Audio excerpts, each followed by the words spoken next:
السلام علیکم، آپ تمام ناظرین اور سامعین کو HI اردو ٹی وی کی جانب سے اس ویڈیو میں ویلکم کہتے ہیں۔ آج کی اس ویڈیو میں آپ کے لیے رزق میں برکت اور رزق میں فراوانی کے لیے ایک ایسا وظیفہ لے کر حاضر ہوا ہوں جس کی بدولت آپ کی زندگی میں اگر کسی بھی قسم کا کوئی معاشی مسئلہ ہے یا کوئی ایسا مسئلہ ہے جس کی وجہ سے آپ کو مالی مشکلات کا سامنا کرنا پڑ رہا ہے، یا کوئی ایسی چیز کہ آپ کے کاروبار میں کسی قسم کی کوئی رکاوٹ پیدا کر رہی ہے، یا کوئی بھی ایسا مسئلہ جو آپ کی زندگی میں رکاوٹیں پیدا کر رہا ہے، تو ہم جہاں آپ کو ایک ایسا وظیفہ بتا رہے ہیں جو نہ صرف آپ کے مالی مشکلات دور کرنے میں مددگار ہوگا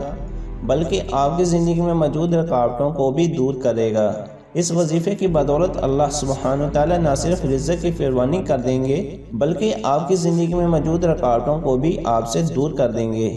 اس عمل کا طریقہ کچھ یوں ہے کہ آپ نے باوضو ہو کر بعد نماز فجر یا بعد نماز عشاء 129 بار سورۃ الکوثر کا ورد کرنا ہے۔ اول آخر درود ابراہیم لازمی پڑھیں۔ اس کے علاوہ آپ اپنی عام روٹین میں، اپنی عام زندگی میں بھی اس کا ورد کثرت سے کرتے رہیں، اور آپ دیکھیں گے کہ اللہ سبحانہ وتعالی آپ کے اس عمل سے آپ کے رزق میں کس طرح برکت ڈالیں گے، بلکہ غیب کے خزانوں سے بھی آپ کے رزق میں بے تحاشا اضافہ فرمائیں گے۔ تو دوستو، اس ویڈیو کو اپنے دوستوں احباب کے ساتھ شیئر کریں، اور مزید اس طرح کی ویڈیوز دیکھنے کے لیے ہمارا YouTube channel HI Urdu T V کو لازمی سبسکرائب کریں اور بیل آئیکن پر کلک کریں تاکہ ہماری نئی آنے والی ویڈیوز سب سے پہلے آپ کو مل سکیں۔